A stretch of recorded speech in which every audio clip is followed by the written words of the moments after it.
Hi, everyone. No, you didn't. Oh, sorry. Go ahead. Hi, everyone. Can you hear me? Okay, sorry. This is my first time wearing earphones with a microphone, so apologies. I want to thank you all for coming here today. This session is multi-stakeholder cooperation in an era of increased protectionism. We have a panel full of experts, and I'm really excited to dive right in and hear from them. I really would like this to be an interactive session, and I really want to encourage you all to get up to the microphone and ask questions. So there won't be any long speeches or anything like that here. What we're hoping to achieve in this session is a shared understanding in advancing the multi-stakeholder model to internet governance and more broadly digital governance. Also, hopefully discussions around a tentative roadmap for community engagement for the WSIS Plus 20 negotiations and strengthened collaboration between academia, governments, industry, civil society, and the technical community. My name is Cheryl Miller, and I'm the Vice President for Digital Policy at the U.S. Council for International Business, USCIB. For those of you who are not familiar with USCIB, we are a business association that promotes the voice of business in the multilateral process. We have special standing with ECOSOC, and we engage across many different international organizations, whether it is the Internet Governance Forum, APEC, the IGF, WSIS Plus 20, et cetera. And so what I'd like to do now is I'd like to allow the panelists to each introduce themselves, and then we'll dive into some questions to get the conversation started. So thank you so much. And if we start with you, Veni, that would be great. My name is Veni Markowski. I'm Vice President for Government and Intergovernmental Organization Engagement at ICANN and interim head of that department. Based in New York, I cover a lot of the UN agencies, UN, ITU, and others.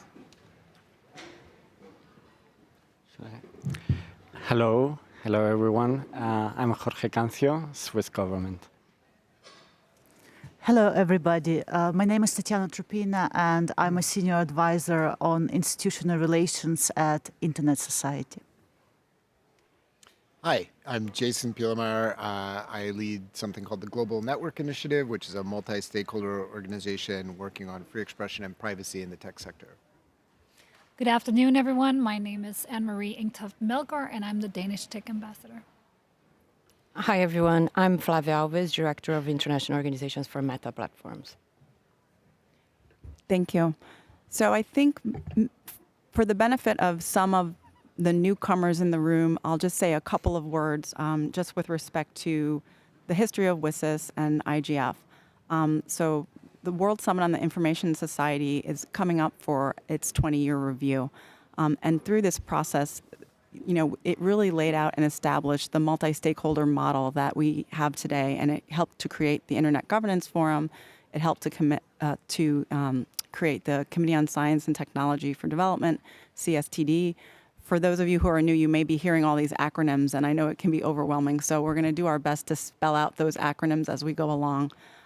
But the first question that I'd like to ask our panel: what regulatory or political trends are undermining multi-stakeholder digital governance today, and how are they affecting global cooperation? Who would like to jump in first? Veni? Thanks for volunteering me. Yeah. I wasn't gonna jump. It's like law school, Socratic method. Yeah, I was hiding here, but you saw me nevertheless. I don't know that we can talk about we have ICANN has a regulatory, legislative regulatory tracking, which we do at every ICANN meeting. And for those of you who are not familiar, ICANN is the Internet Corporation for Assigned Names and Numbers. We coordinate the domain name system, the IP addresses, protocol parameters on the Internet.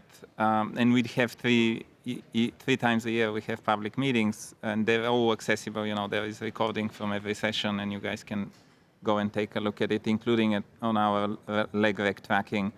I would say that sometimes governments take decisions to regulate or to govern one or another aspect of the Internet without thinking of the consequences that this might lead to. And sometimes this might lead to fragmentation at the technical level. So earlier today, Curtis Lindquist, our president and CEO, spoke at the opening of the IGF, and he mentioned that we're talking about coordination, not centralization of the of the functions that we do and the way it makes the internet work. So I think it's important to actually understand that it's better to talk to the technical experts before drafting or passing any legislation, because once it's passed, it's usually takes a lot of time to fix it. I can give example from my own Bulgaria, where in '99 the government introduced licensing for the internet service providers, and it took a whole case at the Supreme Court to get rid of it. So again, the urge here is to make sure that they use a multi-stakeholder model of somehow, or consultations when they're discussing issues. And again, ICANN is limited to talk about the technical aspects of the functioning of the internet. So we are looking always at, is the DNS working around the globe? Are the IP addresses working as the protocol parameters? And as long as they're working, you know, whatever else is being governed and is being regulated on top of that, that's up to every country to decide, because they have legal jurisdiction in their borders. Thank you. Thank you. Did I see someone else? Come on in. The question on what are the political trends affecting global cooperation? I find myself every morning waking up and feel, you know, a sense of uncertainty, insecurity, discombobulated. We got to be very honest that the fact that we're trying to think about multi-stakeholder cooperation in a time that is a shifting geopolitical order. The last 3 decades of an international rule-based order are right now at a conjunction where I'm not sure what the answer is going to be a few years down the line. There's an uncertainty, there's an intensified strategic and economic competition globally, and we do not know the outcome of that. And it is impacting the multi-stakeholder and the multilateral processes as we speak. There's an increase in conflicts around us, unfortunately, and we see that on the rise. All of this leads to an erosion of trust. The definition of trusted partners, I think, and I can speak for my own country on this, is changing. And so the combined sort of uncertainty, competition, uncomfortable truth that we do not know the future we're going into is making cooperation incredibly hard. And what I hope for me, IGF, this year will be a sense of what can we meaningfully do to continue and drive some of this forward? What does meaningful, inclusive, effective, multi-stakeholder governance look like in a world that is so fundamentally different than it was last year when we met at IGF? Thank you. And I would agree with that. I sit on the Multi-Stakeholder Advisory Group, which is the MAG. And so we've been having a lot of conversations around this as well, and conversations around the value of the IGF and how we can support it and support the multi-stakeholder model throughout. Tatiana, did you want to? Yes, thank you. And maybe I will go back a bit from the geopolitical tensions to what Veni was talking about and start from this perspective. There is a tension, especially in the current geopolitical climate, between sovereign states and their borders and them trying to navigate this climate. And tension between states and sovereign borders and the open, interoperable and globally connected internet.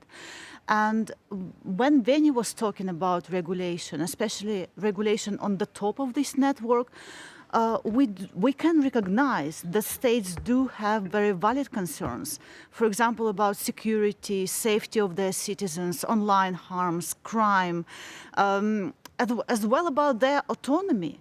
Their ability to represent their citizens, their ability to protect their citizens. But again, as Veni said, the way states address these concerns, or maybe regional organizations are trying to address these concerns collectively, could harm the global interoperability and connectivity, perhaps sometimes even inadvertently as unintended consequence. And in this way, what I see as a trend that is hampering the multi-stakeholder model on a global level and interoperability and connectivity is the focus on national and regional sovereign policies, regulations.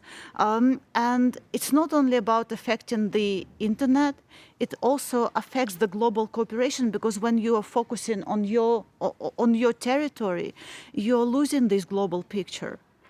And this tension cannot be resolved just by saying, okay, let's ditch the multi-stakeholder process, let's go to more national, intergovernmental, multilateral regulatory process. So we must work together in this multi-stakeholder fashion to address these threats and to address the trends globally. And while we're addressing those concerns globally, they're valid concerns, they're legitimate concerns, we have to preserve the global connectivity and interoperability. So we can have safety, we can save security, and at the same time, we can have open and globally connected internet. Thank you. Thank you. And Jason, I know GNI has been doing a lot of work around this. What are your thoughts? Yeah, thanks. So really building on what everyone else has said already, and just maybe to pull out a few regulatory trends, I think the concerns, the legitimate concerns, as Tatiana was articulating, for addressing harms on the internet, I think are well understood, and there's a recognition that sovereign states will, in certain circumstances, need to take steps to address those harms. A challenge is that where states try and address those harms in imprecise or disproportionate ways, they end up not only creating impacts within their own jurisdiction for their own citizens, but they create impacts across the internet because of its interoperable, interconnected nature.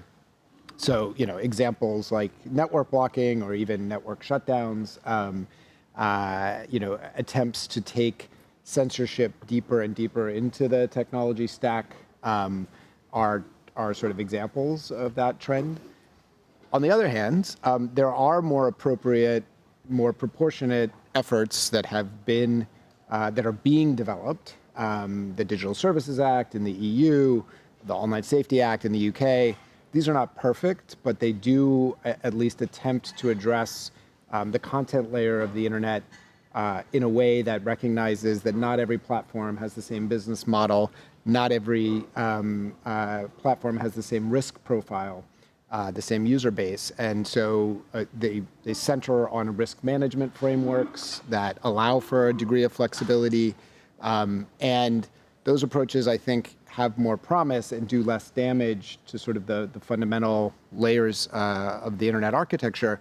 But they too are now being politicized, right? And we're seeing an attempt to brand, you know, common sense, good faith efforts to regulate as censorship themselves. And it's not to say that there aren't concerns about how these laws could be misused. And unfortunately, we have seen high-level political figures in Europe, you know, articulate a desire to use regulation in ways that we would consider inconsistent with the regulatory frameworks themselves. But by and large, these are good faith efforts to try and address legitimate concerns. And the fact that they're becoming politicized and getting caught up in these broader geopolitical headwinds is of real concern. Because if these efforts can't succeed, then I'm afraid we will see the more far-reaching, the more disproportionate efforts prevail, and that will do more damage to the interoperable global internet.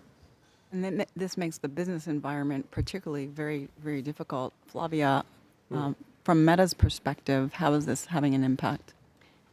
Yes, I think some of my colleagues made this comment here, and I think the most impact for us is the impact of calls for data localization, digital protectionism in general, that can result on censorship. But having us having to reform or reduce or just respond to requests for reduction and removal of content on our platform in a speed process that can actually result in censorship, that is something that is actually impacting the global network in a way that is a result of an internet fragmentation, obviously. And so getting back to the point, I think every other colleague here made a comment on how it is important to take into account these digital sovereignty asks and see how it impacts on internet fragmentation, but how can we go back to the WISA's principles and bring it back the importance of multi-stakeholder participation in these conversations The WIS has had provided us a platform to discuss these issues, and I think we should take the opportunity that we have now to readdress how to connect on these matters with the stakeholders on the ground. Technical community has an important factor in expertise to talk on those issues, just like business that can say what is commercial or what is actually doable and for us to respond, and how should we be protecting an open, interoperable, and free internet for all. Thank you. And Jorge, did you have thoughts? Yeah, maybe too many to put them in 90 seconds or in 2 minutes. I think we are living in a time of contradictions, and which is paradoxical in many ways. So we had some years ago this a report from the high-level panel on digital cooperation, which was called Cooperation in an Age of Digital Interdependence. And at the same time, we have the mounting geopolitical tensions, the different interests, and of course, much more political attention to what formerly 20 years ago was a much more technical subject. And you see that at all levels, and it doesn't make our life easier, but I wouldn't see linear evolution or just a linear path of development. There are many contradictions. It depends on the level where you are talking about. It depends on the subject you are talking about. It depends on what the national stakeholders or the national government is doing about it. So just to mention some examples. Of course, we have, for instance, the more technical management of the internet. And here we talk about ICANN, for instance, and I have here Veni to my right. And what we see is much more attention from governments to things like DNS abuse, to the malicious use of some of the elements of the DNS where ICANN has a role. And at the same time, we see the ICANN model that takes some time to get people together and to agree, and maybe not all incentives are always set right to deliver, because political attention means that also the political people who are responsible, are accountable, are really made responsible if there are no results. So that's also something the community, the technical community, or the people, the community that is participating in ICANN has to take into account as a legitimate concern. So it's not just a top-down decision of government officials who have no clue about the issue. It's really about things that affect the people. And I think I'm optimistic on the possibility of these multi-stakeholder organizations and communities to deliver. Then you have other, for instance, AI, which is the topic of attention in many places during this forum. And you could say, okay, has there been a move for top-down regulation of AI? Now, there are many contradictions. There are different positions all across the globe at the national level. But for instance, the first international, let's say, binding legal document on AI, which was developed by the Council of Europe, was very much based on a multi-stakeholder process. So we see how there are contradictions where in some places you can push the multi-stakeholder approach. In other places, you have a pushback. So it depends very much. It depends also on us. And I think that brings us also to the next topic, maybe to WSIS Plus 20. We've seen what happens when you have a weak process, when you have a process where multi-stakeholders just a lip service is something that is not really felt. And we have an opportunity to learn from that and to improve things based on that learnings, and to make the multi-stakeholder approach in the WSIS Plus 20 review much more powerful. Thank you. I want to pause there. Is there anyone from the audience who would like to ask something or add something? Come on up to the microphone. This microphone is always on. Please tell us your name and where you work and all that good stuff. It's very tall. Can you hear me? Yes. All right. My name is Milton Mueller. I'm at the Internet Governance Project at Georgia Tech. There's kind of like a missing link or an elephant in the room that you're not talking about. I think Mia raised it sort of by implication, and I think Flavia raised it, and it's the issue of trade. So the protectionism and fundamentally the fragmentation and the sovereignty concerns you're talking about are fundamentally about digital free trade. Like, can you move data around borders? Can you offer services in different parts of the world? Or do you have to conform to completely different regulatory patterns? And you're so focused on multi-stakeholder cooperation, but the fact of the matter is that trade issues are negotiated by the WTO, which is a multilateral organization. Do you think it's possible for the multi-stakeholder model, which is not really a model, as we know, but do we think that civil society and others could participate in WTO negotiations? Could we infuse that process with multi-stakeholder participation the way we have, let's say, in ICANN and the IGF? That's my question. Thank you. That's a great question, Milton. And thank you for helping to flesh out the conversation. Would anyone like to take a stab at an answer? If nobody's willing, I can take it. But Go ahead. Maybe. Well, I'll be we have a, Mia? Yeah. Jump. You go first. My name is Anne-Marie. I'm sorry. Sorry. But I think it says Mia up there. Mia is my incredibly wonderful colleague. Okay, that's what was confusing me. I actually had to turn around at one point because I was like, I thought it was Anne-Marie, but... Mia is sitting right down here right now. She's not, but she did before. Anyway. You're welcome to change your name at any Questions point. I do not answer, go to Mia afterwards. She's the brain behind all of this. I just get to sit here. So on this question, I think, technically, there you are, sir. Technically, yes. I think there's a bigger question and sort of the geopolitical, how effective is the World Trade Organization tackling what we're seeing now as a huge transformation of global trade. I come from a small open economy. We are very much free marketeers, but we're also not naive in understanding where the world is headed.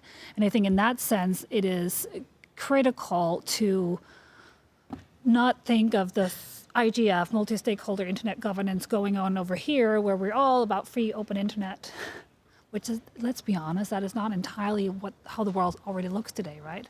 That is a vision, and I think it's a vision that we firmly stand by, and with the EU presidency that we're going to be assuming in 5 days from now, 1st of July, that will be the same vision that we will be pursuing through VISAs and all of the other multilateral bodies, but we have to be very realistic that the world is heading in a different place, one of more protectionism, one where trade is no longer sort of a kumbaya place for us, but one of a lot of tension, and how to maintain a free open internet, because that is a prerequisite for the resilience and the securities of our communities. We had a discussion about this earlier today. How do we take that into the domain of national common interest? By the way, this is Mia entering over there. So any questions? And she is really the, no, which is even better, right? So just to say. She can't hear what the two are talking about. I know, always makes it better. We are talking about you. But so this is really a question of how do we maintain and preserve the model as much as we can in a radically different world, at least for the next couple of years. I don't have the answer. I have a promise from the Danish government that we will try to do as much as we can on infusing the multi-stakeholder model that we think worked well, not only for internet governance, but across the board. But it's not an easy play. Venny, I think you wanted... I think this is way better than... Flavia? Yeah, just a very, very quickly, Vinny. I think when it comes to the discussion around data free flows of trust and data governance, and the conversations we're in are internationally now, I think definitely there are conversations on the bilateral level, there are conversations on the EU-US level, there are conversations at the WTO, there are conversations actually in other international multi-stakeholder forums, such as the OECD. And data flows is also not only an economic issue, but is also a privacy and security issue that we need to be careful and balance how we do the safeguards on privacy at the same time on law enforcement and others. So I think there is an excellent work that has been done by the OECD called the Trusted Government Access to Data Flows, Trusted Government Access. And that there was an input from not only private privacy agencies, but also law enforcement agencies. And the OECD got input from civil society as well as industry, and there was an agreement on how to approach data flows, to secure data flows, at least among those countries that are from OECD. This work continues at the OECD, but above all, what I believe there is also a discussion at the UN level in the WISAS process, which you believe should really be taken by other bodies that are more experts on this, such as the OECD. The WTO, I understand the conversation is very member state driven, not even us as private sector, we participate there. So I think in my expertise in this field, I would encourage us to go back to the OECD Trusted Government Access, but then move away from only government's discussion on this. Thank you. Are there any questions online? No? Okay. Any other questions in the room before we move forward? Okay. And picking up on that point on trusted government access, we have the WSIS Plus 20 review. We have the implementation of the Global Digital Compact, which came together last year, right? How can we leverage the WSIS Plus 20 review and the GDC to reinforce trust? Is that possible? Can it reinforce inclusion? And can it reinforce global cooperation in digital governance? Come on. I want to start first because unfortunately I have to leave for a bilateral which starts in 10 minutes. But I think it's very important to take the good things from the GDC, which is in our case, from ICANN's point of view, this is the text about internet governance, and use it in the WSIS Plus 20 review, because we've seen already with the Elements paper that was published last Friday that that language is gone completely. Actually, the language that is there about internet governance goes back to like 2002, maybe 3. And then the other thing which we have to have as a lesson, and we already see that actually in the WSIS Plus 20 organization, the Secretariat is way better in managing the WSIS Plus 20. They have multi-stakeholder consultations, they're taking notes, they're webcasting some of the stuff, you know. So we are hopeful that the co-facilitators have taken notes and are going to use the WSIS Plus 20 to show how a multi-stakeholder process could be implemented to the limits, of course, of the UN General Assembly Rules of Procedure, because we know from the WSIS Plus 10 years ago that there are certain requirements that the governments will never change for that particular process because they cannot be changed just for this process. They have to be changed for every other process. And so we are hoping that this is with regards to the processes in the way they work. Now, it's important to see how the relations between the WSIS and the GDC will be formed. Because even though, for example, there was an agreed language in the GDC about the importance of the IGF, later last year in the ICT resolution discussions on the General Assembly, this language was taken back to before it. So for those of you who are listening and who are in the room, please understand that the UN processes are very complex and sometimes very complicated. And even though we have the good desire to provide our factual information, how the internet works and what is good in the processes so far, it's not necessarily that the governments will take this and will not decide to change it. So it's a very complex process. The ICANN community, I think, had and the broader internet community had a wake-up call with the Elements paper because they were expecting maybe some support of the multi-stakeholder model, some support for the technical community, and that is not in the text. So there is a lot of areas that we would be able to contribute to try to persuade the governments to take the good language from the GDC. Thank you. Thank you. And Tatiana? Yes, thank you. Just zooming out a bit and building upon what Veni said, rather than looking at the text and words and shaping, I would say that how the question is posed, right? Reinforcing trust, reinforcing cooperation. We cannot reinforce trust, we cannot reinforce cooperation if we don't put multi-stakeholder approach in the core of these processes. Transparency and inclusion at the core. And Jorge, you said, you used the words lip service, right? So this inclusion should not be just token for participation. I think it is important for stakeholders to see how their input is actually taken into account, for example, in the WSIS review process. And transparency is very much at the core of this as well. And here we can, for example, leverage the Net Mondial Plus 10 guidelines, which is a very good reference. And secondly, and I think that it's everybody is talking about this, right? Let's not duplicate the processes, but I would add something to this. Not only not duplicate the process, let's not create alternative vehicles or alternative process to what we already have. This would also allow us to avoid duplication as much as possible, because very few stakeholders, if any, have resources to follow all this multiple complex process. Veni was talking about complexity of the UN process. And not only to follow, but also resources to contribute to these multiple duplicative tracks.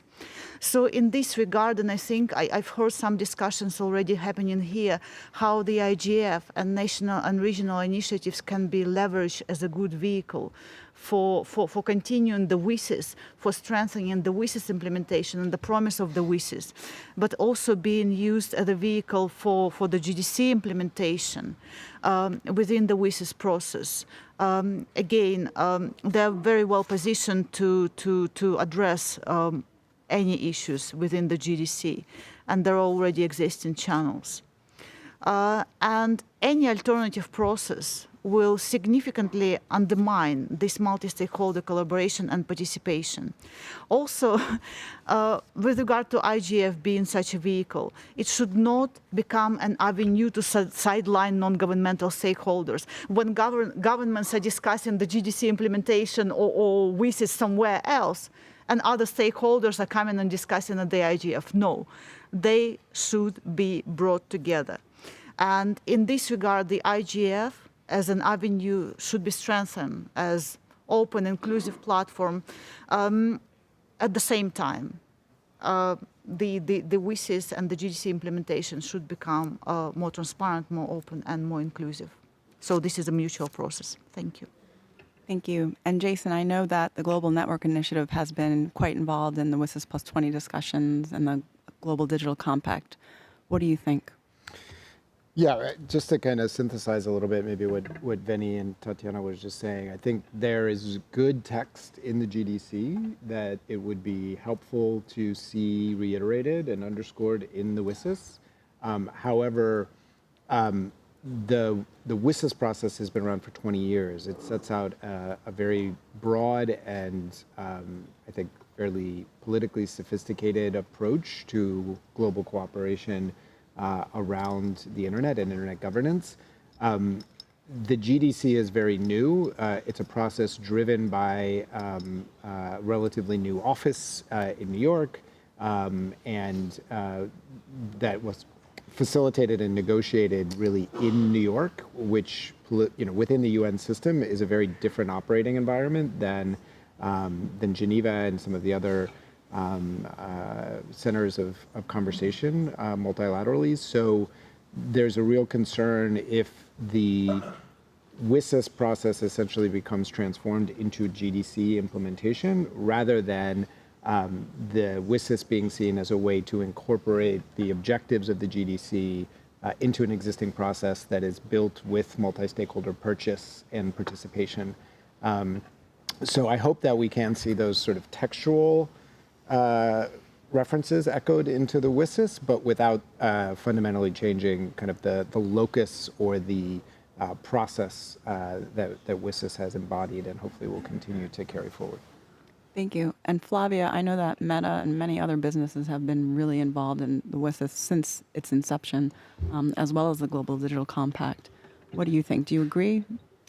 There are points, obviously, that, I agree that with Vinny and Jason.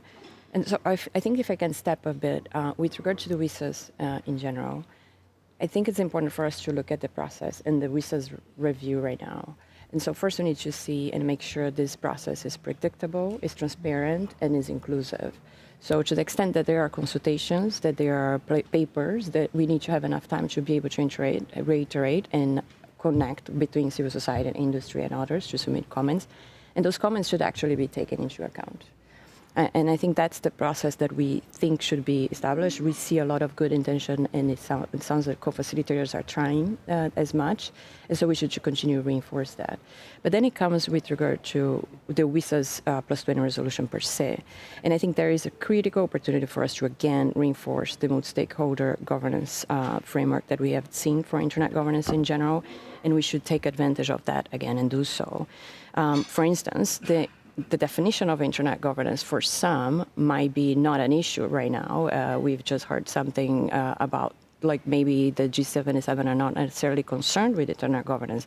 They are more concerned with AI, access, and etc. But I really think that we do not need to lose this opportunity to again reinforce internet governance, to again reinforce the principle of a multi-stakeholder approach to internet governance that we should be seeing on the definition that is right now in the elements paper. It's not. When it comes then to internet governance too, obviously it's very important to renew the IGF mandate. And now I wonder, is it important to renew or to make it permanent? Should we look into partner with others and making it permanent? As Cyril said, I was there at the WSIS resolutions discussions 10 years ago, and we were discussing exactly the same. Obviously, I'm getting old, but it went too fast. 10 years is too much, too fast, and we are here again. Should we make it permanent? It has been successful. We are having more and more participation from delegations such as China and Russia and others that before were not necessarily supposed or not approval of the IGF process. But now not only that, but they also are hosting. We all have an agreement here with countries that IGF, it's important. So I think we should take this opportunity to make it a permanent. And then obviously on the WSIS and the negotiation process, given the geopolitical process where we are, the UN negotiations now, issues such as human rights, AI, content information integrity, internet liability, copyrights, and et cetera, are going to be brought up. And I think we should go back to what the resolution has been adopted before and go into those, looking into those principles, but also take into account what has been discussed at GDC, and that's how I go to Vinny's point. I don't think we should open again the discussion around AI. I don't think we should open again the discussion of human rights. Human rights tax at the GDC is actually, Jason is much more of an expert, but it's actually something that we worked in and we support. And so we want to see action on that. Does that make sense to open again with the same stakeholders the discussion about human rights and internet? So us adopting that text, it's going to be interesting. And then finally, I think there are things that are good that everyone is working towards, and we should continue, but not forget, it's too very important, connectivity. There was a huge focus on connectivity, spectrum access, you're there as well, connectivity access, and etc. It's too important that we try to bridge the digital divide. It's too important that we try to assure that communities have access to the latest technology and emerging technologies. So that I must say, for instance, on artificial intelligence, open source artificial intelligence has been shown as a way of actually getting much more people using the tool than any other. So we would be supportive of something around that. I think the negotiation should start in topics that we actually agree on. So connectivity, access, education, research. Are we talking research? And then afterwards, topics that we have issues that are hard to agree on, let's leverage the GDC that has already been adopted. I know long short, just to make sure that I do think both the WSIS and the GDC can actually be put together somehow as we lead to the December negotiations. Great points. Thank you. And connectivity is so important. So thank you for raising that. With respect to making the IGF permanent, that is a topic that we've heard in a number of different meetings. And, it's been here for 20 years and it has had some great results and some great success. Does that mean that it's permanent already? Like, do we just make that push for it? Was one of the conversations that Flavia and I were just in recently. And so from a government perspective, Anne-Marie, what do you think? So I think many things. One is on this discussion between WSIS and GDC alignment and negotiating text and sort of the outcomes. I think, we advocate for transparent, inclusive negotiations of the WSIS. We very much support permanently institutionalizing the IGF because more global conversations about process, I don't think is going to lead to better outcomes. So it's also about institutionalizing what works. And that goes to my second point on all of this. As we are negotiating and spending years, it feels like for years since the first panel was set up in Geneva that led to the GDC, that led to the Office of the Tech Envoy, now with WSIS, with Net Mondial, going back to my initial conversations that the geopolitical backdrop is completely changing. Erosion of trust and an altered global environment as we know it. If individual people, citizens are to trust these UN processes actually delivering open, free, secure, stable internet and access for everyone to participate in the technological revolution, we need to focus on how to deliver that actually and not just negotiate text. And this is not to diminish the incredible work that many of us spend so much of our time on, which is negotiating commas and sentences and words, but ultimately, if we do not want to lose so many countries who still have yet to fully participate in the digital revolution and harvest that for prosperity, for human rights, for security, for dignity, for opportunity for all, we need to be thinking a lot more about what can we do on actually implementing this. I was just on maternity leave, so I've been away for some months, and I come back and curious. And thank you so much. What have we done? And the thing is that this takes a long time. But if you look at the commitments in the GDC on delivering on the SDGs, on leveraging digital, we have so much work ahead of us. And I say that as a government. We say this in a time when we know that civil society is losing funding. We know this is a time where a lot of funding also going to digital connectivity is gone, where platforms are stepping back a little bit on platform accountability. So I think that this IGF should be not just about the negotiated text and how we do processes in New York and Geneva, but much more on how do we deliver for those who are on the fence of whether to be with us or be against us in these negotiations so that they trust us and that they see that the multi-stakeholder model is delivering on the promises that we made. Thank you. And on your point on the dots and the commas and the hard work, Jorge, I know that you have been hard at work. You're also on the multi-stakeholder advisory group with me, and you've put so much into the IGF and other things. What are your thoughts? Yeah, thank you. So it's difficult to sum up. Maybe some of you know that there's been a non-paper being circulated by the Swiss, so by my government. And if you are interested and you don't know it, please approach us because we are happy to share. And we try to, and we've been building that over many conversations, not only in WEOC, in the Western countries or in the global North, but with many partners from the global South to really see how we can build a UN system on digital governance that delivers for all. And that means to really look into the what and the how and how we get there. And on the what, I agree very much that it will be very difficult to go beyond what we agreed last year in the Global Digital Compact. There's a lot of substance there. Maybe if the process of WSIS Plus 20 is stronger, more inclusive, maybe we can move the needle in one or two issues, but it will be a hard thing. But more important than what is on paper is how we put it to work. And there, especially thinking about this UN 80, which is a budget cut process within the UN system, we cannot afford any baroque duplications and having parallel processes and some of them established ex novo. We have to update and use the WSIS framework. And the WSIS framework is really the UN agencies putting the WSIS vision and the WSIS action lines into work together with stakeholders all over the world. And that's what we have to update, putting the new agreements of the GDC into that work. That's why we are advocating for a joint implementation roadmap of the GDC integrated into WSIS. And we are advocating also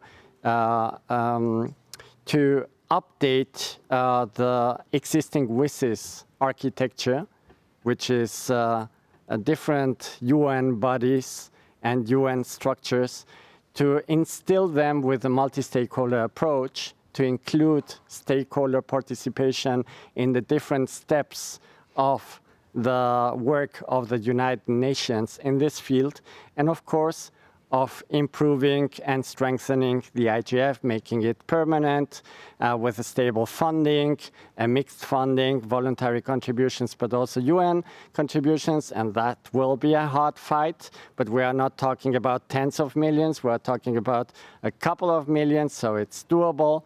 And we are also talking about other specific measures that we explain in our non-paper. So I think that, of course, the elements paper is lacking in many things. And as we have discussed here, it is also due to the fact that the co-facilitators decided to exclude everything that was minimally controversial. So it's very important for all stakeholders, for all of you, for all of us, to really participate in this consultation until the 15th of July, put forward specific proposals, wording proposals if possible, on how to improve things. We will, of course, do on the basis of our non-paper. And let's use all channels of participation to the furthest extent possible. The co-facilitators are showing some willingness to go along the lines of the Sao Paulo multi-stakeholder guidelines. For instance, they have decided to establish this informal multi-stakeholder sounding board to help them in the negotiation process. And it's important that this is not just an elite group formed by a couple of members of the IGF leadership panel and the IGF MAC. It's important that those members are really connected to the rest of the global community and act as spokesperson, a group of the multi-stakeholder community in order to be in the negotiation process. And of course, we as governments, we have different possibilities to include stakeholders, like embedding them in our delegations. And we for sure are going to try to do that again, as we've done in the past. Thank you so much. And we're moving toward the end, but I want to check with our online participants. Is there anyone that wants to ask a question or make a comment?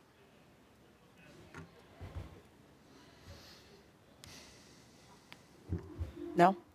Anyone in the room that would like to comment on anything that's been said? Come on up to the mic.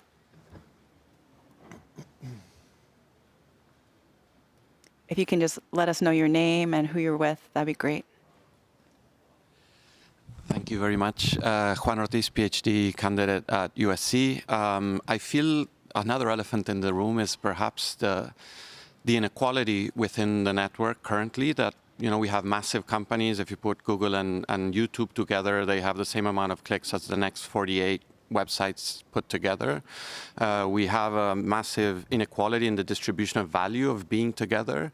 The 10 richest people, I think 8 of them have made money off the internet. So, we're talking about connectivity. We want to connect everyone, but what are we connecting them to? We have very little technical distribution. The main companies keep their headquarters in the US. They don't create jobs elsewhere. And we have the weaponization of these infrastructures. So, the ICC emails got cut by Microsoft. So how are we going to remain together if being together implies weaponization, implies inequality, implies lack of distribution of value? So I think one of the elephants in the room is what's happening with antitrust, what's happening with taxes, what's happening with disarmament. Thank you for your comment. Collaboration comes to mind when when you mentioned that. Does anyone on the panel want to respond or make a comment related? Well,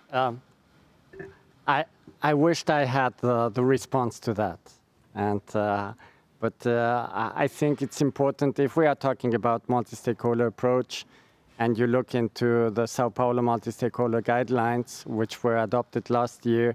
The first guideline addresses that point, the point of asymmetries of power, asymmetries of influence. So it's really a very tough question, but I think we can evolve also the multi-stakeholder approach to at least try to address some of those issues. Thank you. Anne-Marie? It's absolutely an elephant in the room. I think there are three sort of main things that we're doing. It's from my sort of own perspective. One is the DMA, so the European legislation on actually trying to make better market access for more players. Two, how do we support innovation? Because right now, I think the power grab, and you're rightly, so much of internet traffic is really within very, very few platforms. So how do we support an innovation for European companies from all over the world that can deliver internet platforms to compete and allow for diversity, because with that also comes the diversity of what are we discussing online, how are we discussing online, how are we engaging online, what are we using and spending our time on digitally. And then I do think the third one, and that goes back to how we're thinking about the multi-stakeholder cooperation, which is really also around platform accountability, because it's going to be some time before that we're going to see a fundamentally different picture of how it looks today. But I do think, just as a hopeful comment, this is not the end of the digital revolution. Just because this is how it evolved for the past 10, 15 years, you have very few companies who've been incredibly successful to the point that we have very few others competing with them. Why can't we change that? I mean, the evolution, and I think especially the incredible innovators out there, the open source community who I think sort of ebbs and flows over the past 30 years, but have gained an incredible traction again. The use of AI, not only from the existing large platforms, but very much in the hands of people around the world. Maria Ressa is here with Rappler. There's so many new platforms that are starting to see the day of light. We have discussions on how we meaningfully engaging online, and that also means diversifying the services that we're using. So I do find there's to be this is not the sort of the height of it, and from here on it's just downwards. We're really at an opportunity and an inflection point, I think, for a rethinking the internet we want, and how does it live up to the hopeful expectations back in 1992 of actually providing this wide array of opportunities and emancipation for individuals and citizens in all sorts of acceptance form rather than where we are today. Thank you so much. And as we close out, maybe we can close out this way. I'd like to give everyone just really, really quickly, we'll go down. What specific actions, we've had a lot of discussion about what we need to do, but what specific actions could we prioritize if we are to ensure meaningful, inclusive, and effective multi-stakeholder cooperation? Tatiana? Yes, I can start. Just to sum up basically what we discussed here. First of all, we should continue demanding that the WSIS plus 20 review and GDC implementation process is transparent and inclusive, that stakeholders' input is taken into account, and we should participate, as Jorge said. And in terms of priorities, I have three. Protect the global interoperability and connectivity, ensure that this is put at the core. Secondly, strengthen the multi-stakeholder cooperation by reaffirming commitment to the multi-stakeholder model in the WSIS plus 20 review, and also by evolving the IGF and renewing its mandate, also making it permanent. And thirdly, and this goes to what was said about connectivity. The original WSIS goal was connectivity. We still have 1/3 of the world not connected. The WSIS has to deliver. We have to strengthen its implementation to address the current and emerging digital divides. Thank you. And we're running short on time, so I'm going to give Flavia the last word. Sure. So I think one thing very quickly, and following the question from the audience as well, it is important that on the multi-stakeholder, to make sure it works, that every single stakeholder play their role. And so, for instance, when we say about making sure the internet is accessible, free, and open for everyone, how do we do that as us? I speak for industry now.